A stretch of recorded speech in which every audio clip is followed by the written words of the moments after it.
एक छोटे से कस्बे में रघुनाथ अपनी पत्नी और प्यारी सी बेटी के साथ रहता था, जिसकी पूरी दुनिया अपनी नन्ही सी बेटी की खिलखिलाहट में बसती थी। एक दिन उसकी बेटी के गले में दर्द हुआ। उसने सोचा शायद हल्का फुल्का जुकाम है। लेकिन जब दर्द बढ़ता गया तो वह चिंतित होकर डॉक्टर के पास गया। डॉक्टर ने जांच की और गंभीर स्वर में कहा, इसके गले में गांठ है और इसका ऑपरेशन करना पड़ेगा। यह सुनकर बाप का दिल जैसे बैठ गया। पैसे कहाँ से आएं?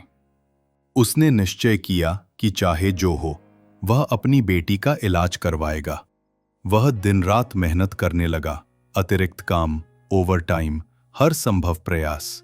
पर इतना काम करने की वजह से उसका सत्संग जाना छूट गया, जहां उसे आत्मिक शांति मिलती थी।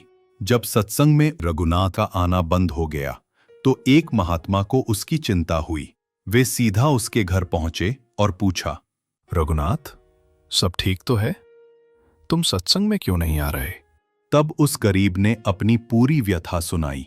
महापुरुषों, बेटी बीमार है, ऑपरेशन के पैसे जोड़ रहा हूं, इसलिए समय नहीं मिलता। महात्मा मुस्कुराए और बोले, सच्चा भरोसा सद्गुरु पर रखो, वो कभी किसी का साथ नहीं छोड़ते। तुम बस सत्संग में आना शुरू करो। उनके शब्दों में कुछ ऐसा विश्वास था कि उस आदमी ने सतवचन कह दिया। वह फिर से सत्संग जाने लगा। कुछ समय बाद उसी शहर में बाबा जी का आगमन हुआ।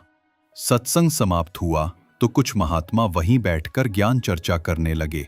किसे क्या मिला, किसे अभी क्या नहीं मिला। एक महात्मा बोले, मुझे तो दातार ने सब कुछ दिया, धन, संपत्ति, परिवार, पर मन को चैन नहीं मिला।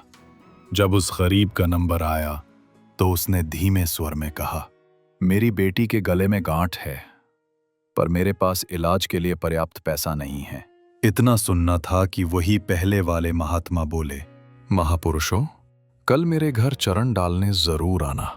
अगले दिन जब पिता उस पते पर पहुंचा तो दंग रह गया। वो एक आलीशान बंगला था जिसके बाहर गार्ड और कैमरे लगे थे। फिर भी अंदर गया। अमीर महात्मा ने उसे बड़े प्यार से बिठाया और कहा, चिंता मत करो, जिस डॉक्टर ने तुम्हारी बेटी को देखा है वो मेरा मित्र है, उनसे मैंने बात कर ली है। कल सुबह अपनी बेटी को लेकर अस्पताल चले जाना, ऑपरेशन हो जाएगा। वो स्तब्ध रह गया। क्या इतना सरल हो सकता है? पर अगले दिन ठीक वैसा ही हुआ। ऑपरेशन सफल रहा। बेटी पूरी तरह स्वस्थ हो गई।